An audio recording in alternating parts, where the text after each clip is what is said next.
Okay, so my friend Carolyn and I decided that we were going to go to Spellbound, which is a goth night in DC. We're all excited and everything, and she calls me up because she doesn't know what to wear, and she's like, should I wear my corset or should I not wear my corset? And I'm like, I don't know, wear what you feel. So as for me, I'm deciding what to wear, and I'm like, we're just going to be driving to DC. We're going to go from the car in the parking garage to the club and back to the car in the parking garage, and then we're going to go back. So what better excuse to dress like a whore? So I wore the really short dress that I'm wearing now and these 4-inch ankle boots. I look like a total hoe. To give you a sense, I wore this outfit. I was walking past Pratt Street downtown, and these dudes are loading some stuff onto a truck. And as I walk by, this guy says, damn, shorty, I want to spread your legs like pages and read between the lines with my tongue like an encyclopedia. So I'm dating now is the point of that joke. So I spent all this time and effort to look like a total whore, and Carolyn comes to pick me up, and she's wearing jeans and a t-shirt. Anyway, we're all excited. We drive to DC, and on the way, we're just getting to know each other, really. So we talk about so much stuff. We talk about politics, we talk about Skyrim, we talk about the politics of Skyrim, and, we talk about how great GPSs are because we both have such horrible senses of direction. Anyway, we get to the parking garage, and it has that bar, the height requirement. It says height requirement 6'2", 6 feet 2 inches. Well, Carolyn has this Mazda 2-seater. It's really low to the ground. Think like a Miata sort of thing. It's this little badass sports car. So I joked to Carolyn. I said, oh no, Carolyn, 6'2", do you think we'll make it? And she says something like, well, unless my car jumps up at the bar, I'm pretty sure we've got it covered. This mundane exchange will matter later. And Carolyn and I, we socialize, she drinks, we dance, and, we have a pretty good time. So at 2:30 a.m. we decide to leave the club. On our way out, there's this big bouncer. He's a very tall, imposing man that they call Six. I don't know why they call him Six, but if I had to guess, I would say it's because he's about 6 foot 6 inches tall. And he wears this long black trench coat and these black gloves. He kind of looked like Wesley Snipes in Blade if you just stretched him out. As we're on our way out, he says, take care, ladies. And then he calls the other door guy and is like, let these ladies out of the building. So he does so. So Carolyn and I are like, I know we parked somewhere around here. And Carolyn says, well, I pinned our location on the iPhone. Let's just follow the iPhone. And we do so. So we get to a park, and she says, this is supposed to be where the parking garage is, and this is a park without the in garage. And I'm like, really? Oh, okay. And just like that, we are completely, utterly, and totally lost. So Carolyn says, okay, I'm just gonna look up on the map on my iPhone and see all of the parking garages in the area and see if that will help. And I say, so how many parking garages are in our immediate area? She says, 12. Now keep in mind, it's approaching 3 o'clock. All of the parking garages close at 4 o'clock, so we have exactly 1 hour window to find which of the 12 parking garages in the downtown DC area is ours before we are stranded. And so we're like, crap, even if we get to a parking garage, how do we know it's a parking garage that we were in? And then I remembered that joke that I made to Carolyn earlier, about the 6'2" thing, the height requirement. And, I said, okay, if we find a parking garage with that height requirement, we know that it's a good prospect. So we set about finding every parking garage we can, and most of them they're like 6'3", 6'5", 6'1", but not one of them is 6'2". So that saved us a little time that we could just look at the parking garage and eliminate it completely.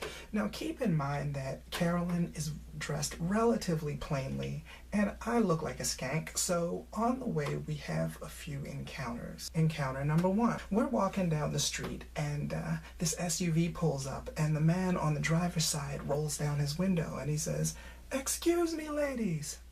And, you know, we look, and he says, "Excuse me, ladies, I'm lost. I'm trying to find the directions to your heart. Is it north or south?" And we just, like, look at each other and laugh and keep going, because, like, really, dude? Like, really? Encounter number two. We left the club at 2:30. We have now been looking for a half an hour, and it is now 3 o'clock. We know that because all of the other clubs in the area, you know, the mainstream clubs, have now kicked all of their douchebags out into the street. And so the streets are now full of drunk, horny men, and I am prowling the streets dressed like a skank. So there's a whole collar pop of douchebags between us and the next parking garage we have to investigate. And so I'm like, oh God, here we go. So I walk completely through them with no incident, and I'm like, whew. Then all of a sudden, one of them runs up to catch up with us and stands directly in front of me, and he's all like, "Hey, yo, shorty, what's your name?" And I'm like, "I'm sorry, I have to go." And he's like, "No, I don't leave, shorty. Let's go. You know, my man thinks you cute. Let's, you know." And I didn't want to be rude, but I just had to walk away because there's no way that would have ended well. Carolyn, by the way, is absolutely loving this. She is so tickled. She is just like, haha, you get to experience what it's like walking around the streets as a female. And I'm like, yeah, right about now I'm kind of wondering why that whole Lorena Bobbitt thing doesn't happen more often. Anyway, encounter number three. It was nothing major. We walked past this group of Hispanic gentlemen, and one of them blows a kiss at me, and they speak about me in Spanish, and they don't know that I know what they're saying. Encounter number four. There's this guy in a car. "Hey girl, hey girl, hey girl, hey girl, hey girl in the fishnet, hey girl in the fishnet, hey girl in the fishnet. Fuck you then, bitch." Because, you know, that's hot. I guess he was like, calling her like a dog didn't work. Let me try vitriolic sexual frustration. So yeah, all that happened. So now it's about 3:45. Remember, the parking garages all close at 4, and I'm like, "This isn't good, Carolyn." And Carolyn's like, "Yeah, I know." But that's what we were saying on the outside. On the inside, we were more like, fuck. So we're trying to figure out what our next move is. It's getting down to the wire. The pressure is on. When we hear a voice from behind us, and it's all like, "Is there a problem, ladies?" And we turn around, and it's Six, the bouncer from the club. And we tell him our situation, and he's like, "Don't worry, we take care of our own. I'm not gonna leave y'all assed out. No, forget that." So the first thing he does is he tries to ask helpful questions. And he means well, but he's asking us questions that if we knew the answer to, we would know where the car is. And we're kind of like, if we knew that, then we would know where the parking garage is on the inside. And to be fair, Carolyn and I were no help whatsoever. He was like, "Do you know about roundabouts where you parked?" And like I said before, Carolyn and I both have horrible senses of direction. And so we were like, in DC? Apparently that wasn't as narrowed down as he was hoping. So he was like, "All right, when you left the parking garage, you got a ticket. Did you get that ticket?" And we're like, "Yes." And he says, "Great, that should have the address on it. Where is the ticket?" Like, "In the car." All right. Do you remember anything at all?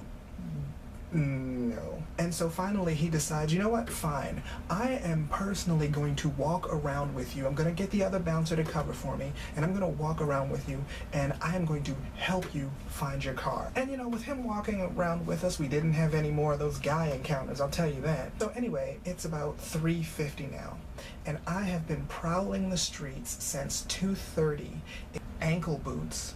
And after a while, you're walking around in fishnets, and gravity plus the fishnet in the boot has kind of like a cheese grater effect on the bottom of your feet. So that was pleasant. And Carolyn is like, you know, do you just want to go to a diner and sit down? And at this point, I'm considering it because the likelihood of us finding our parking garage is very, very slim at this point. 10 minutes to go. We haven't even searched all of the parking garages we were going to search yet, and it's not likely that could happen. And so I'm thinking about it, and then I'm like, hey, we didn't check that one. And Carolyn's like, let's go. So the three of us bolt toward that parking garage because we only have a few minutes left.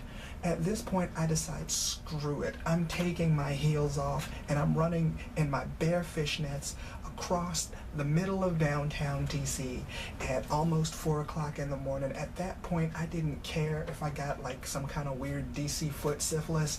I was going to check this out.